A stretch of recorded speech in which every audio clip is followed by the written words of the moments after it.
Hello बच्चों। तो यहाँ पर हम लोग देखने वाले हैं बीपीएससी टीआरई 4 का पीजीटी मैथमेटिक्स का टॉपिक है हमारा मैट्रिक्स। ठीक है, यानी कि मैट्रिसेस जिसको प्लूरल में हम लोग बोलते हैं।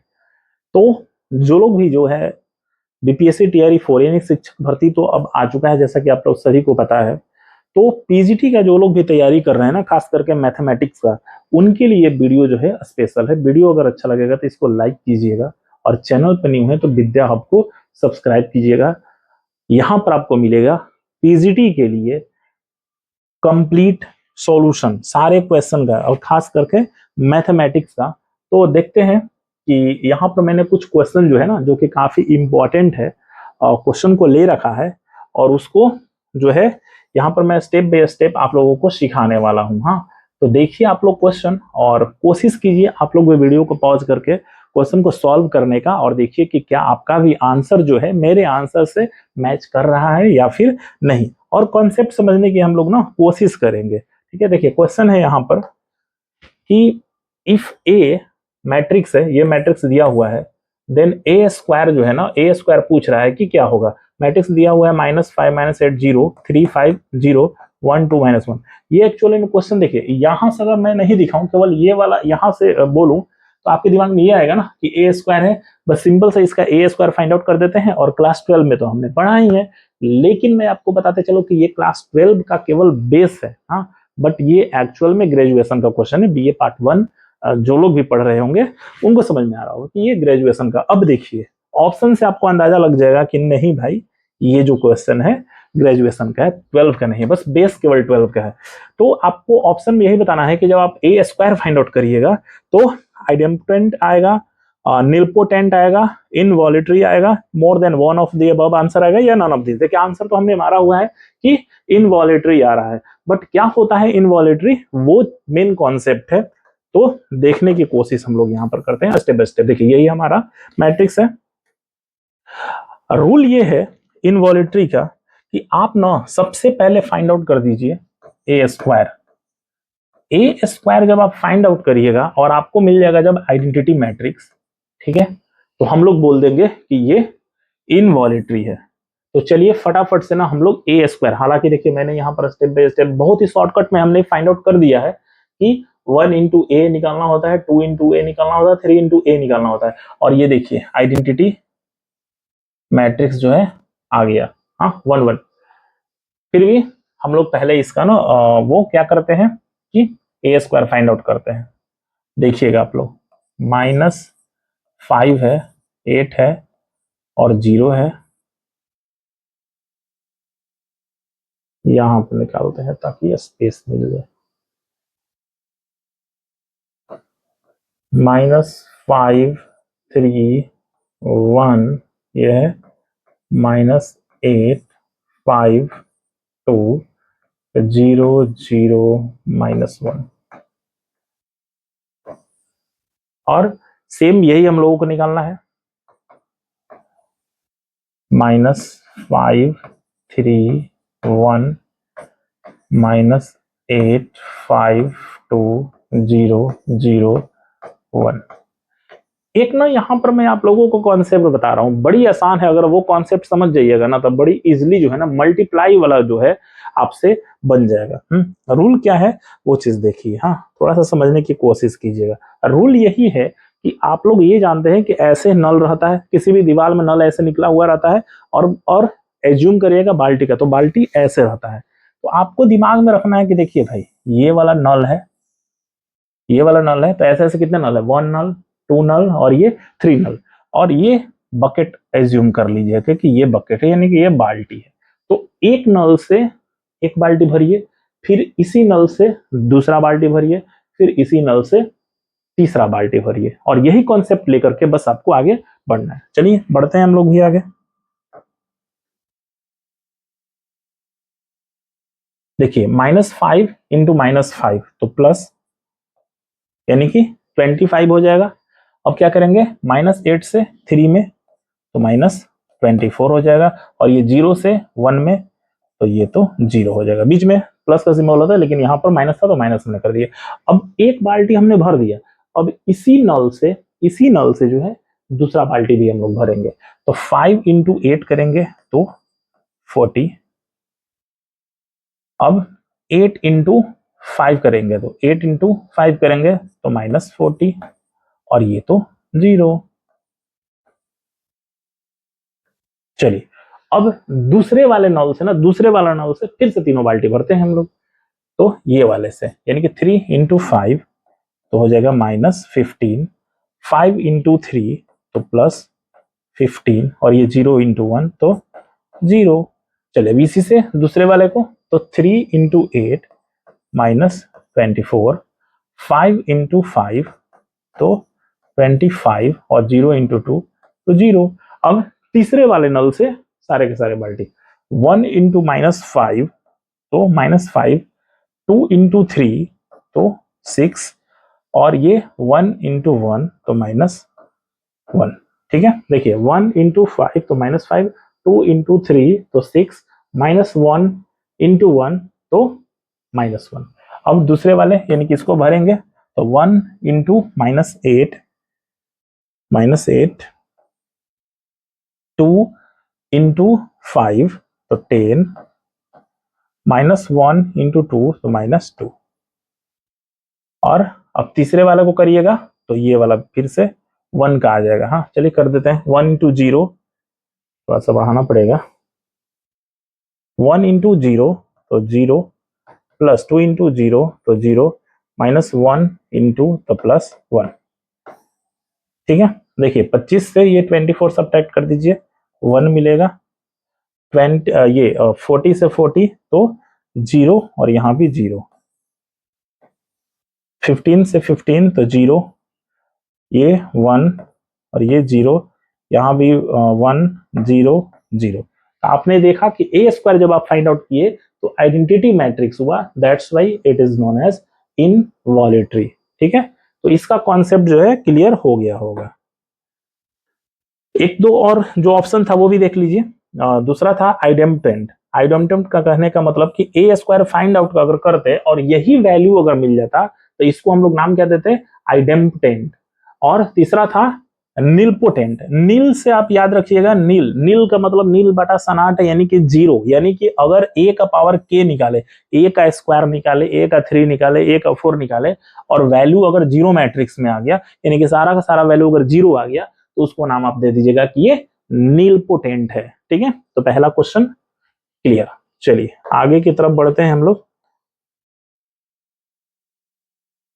ये आपको रैंक ऑफ अ मैट्रिक्स, हालांकि ये भी जो है यूजी का ही है। हाँ, ये कभी कभी नेट के एग्जाम में भी पूछ लेता है, जो लोग भी CSIR देते होंगे एग्जाम।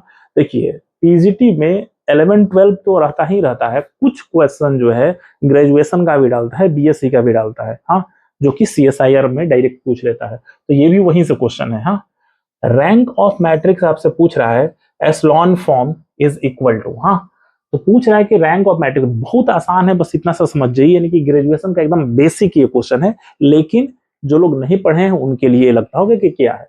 तो बस रैंक ऑफ मैट्रिक्स निकालना है।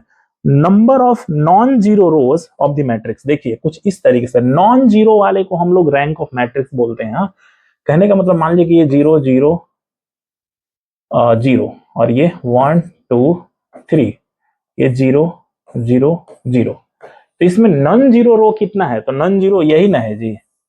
रैंक ऑफ मैट्रिक्स क्या हो गया, इसका 1 हो जाएगा एस्लॉन फॉर्म में। हाँ, एस्लॉन फॉर्म इसको बोला जाता है। या फिर आपको क्या करना होता है, चेंज भी करना होता है, यानी कि कॉमन लेकर के, सपोज कि आपका ये दिया रहा है 2 4 6 8 10 12 14 16 18, अब इसमें ना आपको कॉमन लेना है। हाँ, और कॉमन लेकर के किसी भी तरीके से आपको 0 0 में तब्दील करना है, और जितना 0 0 आ गया और रेस्ट ऑफ जो भी बचा वही उसका रैंक ऑफ मैट्रिक्स हो गया। तो आपको दिमाग में बस जो याद रखना है वो याद रखना है कि number of non zero rose of the matrix, यानी कि मैट्रिक्स में जितना भी नॉन जीरो वाला होगा वही उसका रैंक ऑफ मैट्रिक्स हो जाएगा।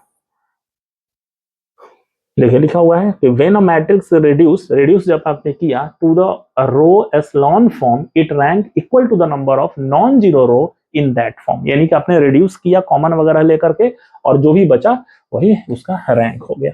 नेक्स्ट क्वेश्चन नंबर 3 की तरफ चलते हैं। हाँ, क्वेश्चन नंबर 3 है हमारा, असर्शन दिया हुआ है कि A and B are the given 2/3 matrix है। ये ऑर्डर है, याद रखिएगा, कभी कभी ऑर्डर भी पूछ लेता है। तो ऑर्डर का मतलब होता है कि नंबर ऑफ रोज कितना है और नंबर ऑफ कॉलम, हाँ, और दोनों को मल्टीप्लाई कर दो। जैसे 2/3, तो यहाँ पर पूछेगा टोटल एलिमेंट्स, तो 2 × 3 6 हो जाएगा। तो कह रहा है कि A and B are the given 2 × 3 matrices, then 2A + 3B का वैल्यू निकालना है। हाँ, 2A + 3B equal given matrix, और रीजन यहां पर दिया हुआ है, एक असर्शन है और दूसरा रीजन कि A and B are the matrices of the same order. तो क्या A + B = B + A, यानी कि ये डिस्ट्रीब्यूटिव लॉ। तो आप याद रखिएगा कि मैट्रिसेस जो है ना वो डिस्ट्रीब्यूटिव लॉ को फॉलो करता है। तो ये वाला तो सही हो जाएगा, लेकिन वो थोड़ा सा चेक करना पड़ेगा कि क्या वो है या फिर नहीं है, क्योंकि 2A + 3B जो है आपको सॉल्व करना पड़ेगा। करते हैं सॉल्व। देखिए A का वैल्यू ये है, B का वैल्यू ये है। अब ये डायरेक्ट लिखा हुआ है तो थोड़ा सा इसको एक्सप्लेन कर देता हूं मैं। 2A यानी कि इसको मल्टीप्लाई कर दीजिए 2 से, और इसको मल्टीप्लाई कर दीजिए 3 से, और दोनों को फिर ऐड। देखिए 2 × 3 हो जाएगा 6, 2 × 1 हो जाएगा 2, 2 × 1 हो जाएगा 2, 2 × 5 हो जाएगा 10, 4, और ये 6 प्लस यहाँ हो जाएगा 3 × 2 6, ये 3, और ये भी 3, 3 × 7 ये 21, ये 6, और ये 12। चलिए 6 और 6 12 आ गया, 2 और 3 5 आ गया, 2 और 3 5 आ गया, 10 और 21 31, 4 6 10 6 12 18। ठीक है, ये हमने वैल्यू जो है वो फाइंड आउट कर दिया। आगे की कहानी, तो कहने का मतलब यही बोले तो 2 × matrix then equal to the given matrix. हाँ है, हाँ एग्जिस्ट तो कर ही रहा है ना, तो ये भी सही हो गया और ये भी सही हो गया। हाँ देखिए both and are true but are is not the correct explanation. ये करेक्ट एक्सप्लेनेशन नहीं है, क्योंकि ये डिस्ट्रीब्यूटिव लॉ को बता रहा है, अब वो तो नॉर्मल अपना एडिशन है। तो ऑप्शन नंबर 2 जो है वो सही हो गया। देखिए यहाँ पर चेक किया हुआ है। एक चीज थोड़ा सा जो मैंने गलत बता दिया है, हाँ उस पर ध्यान दीजिएगा, डिस्ट्रीब्यूटिव नहीं कम्यूटेटिव याद रखिएगा। हाँ कि A + B और B + A commutative law of matrix addition है, जो कि ऑलवेज ट्रू होता है। हाँ तो माफ कीजिएगा आप लोग। हाँ हो गया, अब आगे चलते हैं। Question number 4। क्वेश्चन नंबर 4 कह रहा है कि let A and B be 2 non zero square matrix है। स्क्वायर मैट्रिक हम लोग किसको बोलते हैं, where number of rows equal to number of column, यानी कि कोई ऐसा मैट्रिक्स जिसमें नंबर ऑफ रोज और कॉलम इक्वल अगर होगा तो उसे हम लोग स्क्वायर मैट्रिक्स बोलेंगे। जैसे एक एग्जांपल के थ्रू 1 2 3 4, इसको हम लोग रोज बोलते हैं और इसको हम लोग कॉलम बोलते हैं। तो आप देख रहे हैं कि रो 1 रो 2 और कॉलम 1 कॉलम 2, यानी कि m = n। तो याद रखिएगा, तो वही कह रहा है कि नॉन जीरो होना चाहिए। देखिए इसमें जीरो नहीं ना है, अगर जीरो होता तो वो जीरो मैट्रिक्स हो जाए, और जीरो नहीं है तो ये नॉन जीरो। कह रहा है कि that A B and B A are both defined. Simple सी बात कह रहा है कि ए बी भी डिफाइन है और बी ए भी डिफाइंड है। एक चीज आप याद रखिएगा कि आप अगर मान लिया जाए कि ए का वैल्यू दिया हुआ है 1 2 3 4 और बी का वैल्यू दिया हुआ है 3 4 6 9, तो ए बी यहां पर मल्टीप्लाई तब ही कर सकते हैं जब ए का ऑर्डर और बी का ऑर्डर दोनों का सेम होना चाहिए। हाँ सेम अगर ऑर्डर नहीं होगा ना तो मल्टीप्लाई नहीं होगा। तो ए बी भी कह रहा है कि यहाँ पर डिफाइन है, और बी ए जो फाइंड आउट कर रहे हैं तो बी ए भी डिफाइंड है। तो इट मीन्स, इसका मतलब क्या होगा। हाँ तो देखिए ऑप्शन है, अब तो आप लोग बता ही सकते हैं। देखिए कि number of column A not equal to number of column B, बिल्कुल नहीं। अगर इक्वल नहीं होगा, नंबर ऑफ रोज और कॉलम इक्वल नहीं तो मल्टीप्लाई ही नहीं होगा। सेकंड चीज है नंबर ऑफ रो और नंबर ऑफ कॉलम बी, ये भी नहीं जाएगा। तो both matrix A and B है वो सेम ऑर्डर, यानी कि ए और मैट्रिक्स बी का जब सेम ऑर्डर होगा ना तब जाकर के हम लोग बोलेंगे कि ए मल्टीप्लाई बी और बी मल्टीप्लाई ए दोनों एग्जिस्ट कर रहा है, अदरवाइज नहीं। तो ऑप्शन नंबर 3। तो क्वेश्चन है हमारा यहां पर, देखिएगा आप लोग कि let A and B symmetric matrix of the same order which is correct regarding A B minus B ए।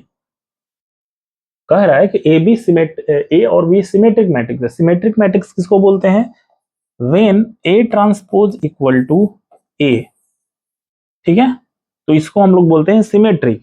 और जस्ट इसी का अपोजिट होता है अस्क्यू सिमेट्रिक। तो अस्क्यू सिमेट्रिक में क्या हो जाएगा कि ए का ट्रांसपोज इक्वल टू माइनस ए होना चाहिए, तो उसे हम लोग नाम दे देते हैं ये कि अस्क्यू सिमेट्रिक है। हाँ, तो वही कह रहा है कि दो ऑप्शन आपको दिया है कि its a diagonal entry are equal but non zero, और सेकंड है the sum of its non diagonal entry is zero. तो ये दोनों चेक करना है आपको A B minus B A के रिगार्डिंग में, और बताना है कि जो कौन सा ऑप्शन सही हो रहा है। देखिए ऑप्शन यहाँ पर हमने सही लगा दिया है, तो ऑप्शन नंबर 2 यानी कि sum of its diagonal entry is zero होना चाहिए। बट फिर भी देखते हैं इसका एक्सप्लेनेशन और कोशिश करते हैं हम लोग इसको समझने का। ध्यान से देखिएगा हम लोग, तो ट्रांसपोज ऑफ ए बी और माइनस बी ए के रेस्पेक्ट में, ठीक है, देखिएगा A B minus B A लिख दिया मैंने, just A B minus B A दोनों का ट्रांसपोज हम निकालेंगे। क्योंकि सिमेट्री की बात करें तो सिंपल सी बात है, बिना ट्रांसपोज निकाले आप फाइंड आउट नहीं कर पाइएगा। तो सिमेट्री की जब निकालेंगे तो ए बी का हो जाएगा B transpose A transpose minus B A के लिए ए ट्रांसपोज और बी ट्रांसपोज।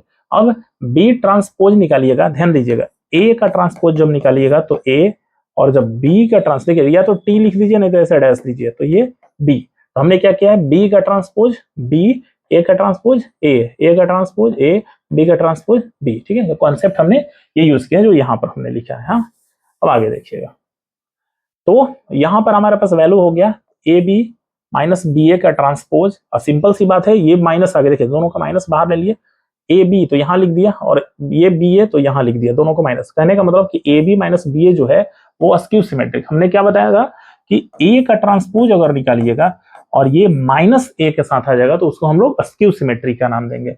यानी कि property of a skew matrix all the diagonal entry are zero. हाँ, यानी कि अस्क्यू सिमेट्रिक में जितने भी डायगोनल की एंट्रीज होती है वो जीरो होता है। यानी कि स्टेटमेंट 1 यहीं पर हो गया फॉल्स। वहां पर तो नॉन जीरो दिया हुआ था ना, लेकिन यहां पर तो आ रहा है कि जीरो है। हाँ, नेक्स्ट ऑल्सो, ये तो छोड़ दीजिए, इसको करने की जरूरत नहीं है, देख लीजिए। सिंस ए आई जे, अब दूसरा स्टेटमेंट अगर लिखिएगा तो यहां पर आपको ए इक्वल टू जो है A transpose is equal to A मिलने वाला है। यानी कि ऑफ डायगोनल एंट्री कैंसिल हो जाएगा, सो सम उनका जीरो हो जाएगा। यानी कि स्टेटमेंट 2 जो है वो ट्रू हो जाएगा। यानी कि इस तरीके से ऑप्शन जो स्टेटमेंट 1 था वो हो गया रॉन्ग, और जो स्टेटमेंट 2 था वो हो गया राइट। ऑप्शन नंबर 2 जो है वो सही हो गया। चलिए अब एक यहां पर देख लीजिए, बहुत इजी क्वेश्चन है। Square matrix of a matrix, कर square matrix is a matrix in which, हमने बताया था कि नंबर ऑफ, जब रो नंबर ऑफ कॉलम के इक्वल हो जाएगा उसे हम लोग स्क्वायर मैट्रिक्स, और इसका स्पेशल फॉर्मूला है कि एम इक्वल टू एन होना चाहिए। ठीक है, तो देख लीजिए ऐसा कौन सा ऑप्शन नंबर है, और मैंने टिक भी लगा रखा, the number of rows equal to the number of columns के इक्वल होगा तो उसको स्क्वायर मैट्रिक्स बोलेंगे। चलिए नेक्स्ट क्वेश्चन देखिएगा, square matrix the number of the rows equal to the, हाँ ठीक है, ये तो हो गया ना। चलिए नेक्स्ट क्वेश्चन देखिएगा, 7 नंबर। करेंगे ए, ये मैट्रिक्स दिया हुआ है, करेंगे then the smallest positive integer n such that कि a का पावर n रखने पर आइडेंटिटी मैट्रिक्स हमें मिल जाए। देखिए मैट्रिक्स ये 0 1 -1 और 1। अब ये आपसे पूछ रहा है कि n के प्लेस पर आखिर वो क्या रखें। हाँ देख लीजिए पहले, और ये ऑप्शन से भी बना सकते हैं। a का पावर n इक्वल टू आपको लाना है आइडेंटिटी मैट्रिक्स, आइडेंटिटी यानी कि 1 1 सब जगह लाना है। तो क्या रखे n के प्लेस पर, ऑप्शन में है 1 2 6 more than 1 none of this. हाँ, कि ये आ जाए तो सिंपल सा आपको ना a का जो है ना, a का देखिए 1 है तो 1 रखिए, तो सिंपल सी बात है a को 1 बार करिएगा तो यही आएगा। तो ये तो ऑप्शन ऐसे ही कट गया। स्क्वायर पर देखना होगा, यानी कि स्क्वायर करिए इसका स्क्वायर। ठीक है, करके देखते हैं हम लोग। 0 1 -1 1 और इंटू 0 1 -1 1। चलिए नल और बाल्टी वाला सिस्टम हम लोग लाएंगे यहाँ पर भी। 0 into 0 0, 1 into -1 -1, 0 into 1 0, 1 into 1 1, -1 into 0 0, 1 into -1 -1, -1 into 1 -1, 1 into 1 1। देख लेते हैं ये ऑप्शन जाएगा कि नहीं। देखिए ये तो ऐसे ही खत्म हो गया ना, -1 आ गया, ये 1 आ गया, ये भी -1 आ गया, ये भी 0 आ गया, तो कोई चांस ही नहीं है, यानी कि 2 भी नहीं जाएगा। अब आपको 6 पर चेक करना होगा कि 6 पर आ रहा है कि नहीं। सवाल यह है कि बहुत लोगों को यही नहीं समझ में आएगा कि 6 का करे कैसे हम लोग। हाँ, घबराने की जरूरत नहीं है, देखिए आप लोग कैसे 6 का निकालना है। 6 का ना ट्रिक से थोड़ा निकालना है। देखिए ए स्क्वायर, तो ए स्क्वायर के लिए हम लोग ये निकाल चुके हैं अभी ऑलरेडी। अब हम लोग 3 का करेंगे। हाँ, कहने का मतलब कि ए का 3 अगर निकालना होगा तो ए स्क्वायर और इनटू ए कर देंगे तो 2 और 1 3 हो जाएगा। ए स्क्वायर का ऑलरेडी हमारे पास वैल्यू है, तो इसको जब मल्टीप्लाई करिएगा ए स्क्वायर इंटू ए, तो ये भी नहीं आ रहा है क्योंकि ये माइनस में आ जा रहा है। ठीक है, ये माइनस आ जा रहा है, लेकिन 3 हमें नहीं निकालना है, हमें तो 6 के लिए चेक करना है। तो चलिए, आपको बस ध्यान में रखना है कि ए क्यूब जब निकाले, और ये एक फॉर्मूला भी है, याद रखिएगा कि ए क्यूब का जब निकालिएगा ना तो माइनस आइडेंटिटी आ जाता है। तो ए 6 का निकाल लीजिए, तो कैसे निकलेगा, तो ए का पावर 3 और इंटू 2, तो ए का पावर 3 का कितना आया था माइनस आइडेंटिटी, और इसका स्क्वायर कर दीजिए, तो ये आ गया आइडेंटिटी। तो कहने का मतलब कि 6 अगर रखिएगा, ए का पावर अगर 6 रखिएगा तो आइडेंटिटी आपका आ जाएगा। तो क्वेश्चन थोड़ा सा ट्रिकी था। हाँ, आई होप कि कॉन्सेप्ट समझ में आया होगा। चलते हैं हम लोग नेक्स्ट क्वेश्चन की तरफ। क्वेश्चन नंबर 8 बहुत आसान सा क्वेश्चन है, और ट्रिक से ये बनेगा क्योंकि बाय प्रोसेस थोड़ा सा लेंदी हो जाएगा। क्वेश्चन पहले देखिए, कह रहा है कि ए कोई कॉलम मैट्रिक्स है, कॉलम मैट्रिक्स जिसमें एक ही कॉलम हो, और रो मैट्रिक्स जिसमें केवल एक रो हो। कह रहा है कि what is determinant I plus, यानी कि आइडेंटिटी मैट्रिक्स प्लस ए और ए का ट्रांसपोज, जहां पर आई जो है वो 3/3 आइडेंटिटी मैट्रिक्स है। हाँ, तो पूछ रहा है, क्या पूछ रहा है, what is the determinant I plus A और ए का ट्रांसपोज, इसी का वैल्यू हम लोगों से पूछ रहा है। जब भी इस तरीके का कॉलम मैट्रिक्स होना तो करना कुछ नहीं होता, इसको बस सिंपली आप स्क्वायर कर दीजिए सबको और जोड़ दीजिए। 1 का स्क्वायर 1, 2 का स्क्वायर 4 और 3 का स्क्वायर 9। और चूंकि आई पूछ रहा है तो +1 और जोड़ दीजिए। अगर 2 आई पूछता तो 2 जोड़ देते, 3 आई तो 3 जोड़ देते, 4 और 1 5 और 6 और ये 15, और ये आंसर आ गया 15। ज्यादा दिमाग लगाना ही नहीं। हाँ, तो आई होप कि सारा क्वेश्चन का कॉन्सेप्ट जो है क्लियर हो गया होगा। इसी का मैं मैट्रिक्स का ही एक और पार्ट बनाने वाला हूं। तो वीडियो अगर अच्छा लगे तो इसको लाइक कीजिए, चैनल पर नहीं है तो विद्या आपको करिए सब्सक्राइब, और जिसको भी जरूरत है शेयर भी कीजिए। मिलते हैं हम लोग इसी के दूसरे पार्ट में अगले दिन।